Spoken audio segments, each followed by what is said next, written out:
চামচ চিনি দিয়ে নিতে হবে।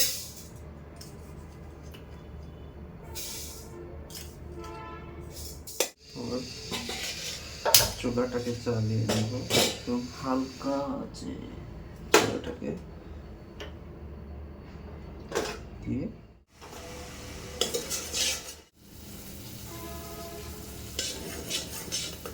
ক্যারামেলটা যখন ঘন হয়ে আসছে তখন আমি এখানে 1 কাপ পানি অ্যাড করব।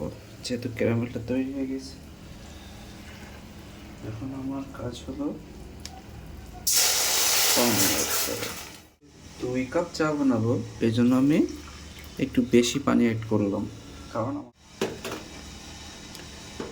এরপর আমি এলাচ অ্যাড করব।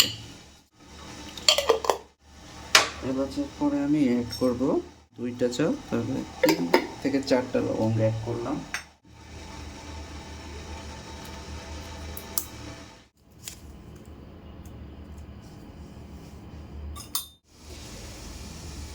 অ্যাড করব হলো আদাটাকে খুব ভালো করে গ্রেটিং করে দেব,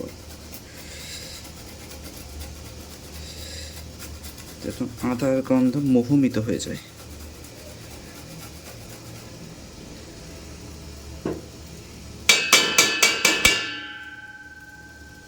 পানিটা ফুটতে শুরু করেছে, এখন আমি পরিমাণ মতো চা অ্যাড করব।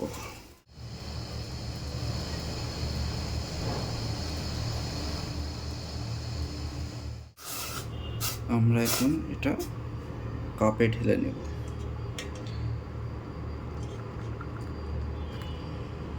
আমার বানানো চা বলে বলছি না, আপনারাও ট্রাই করে দেখতে পারেন। চাটার স্বাদটা আসলেই অনেক মজা।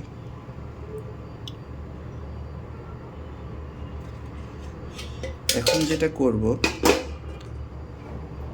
সর্বশেষ একটু লেবুর রস অ্যাড করে নিব, তাহলে দেখবেন চায়ের স্বাদটা আরও কয়েক গুণ বেড়ে গেছে। খুব বেশি দিব না, পরিমাণ মতো, যার যেমন প্রয়োজন সে ঠিক তেমন পরিমাণ মিশিয়ে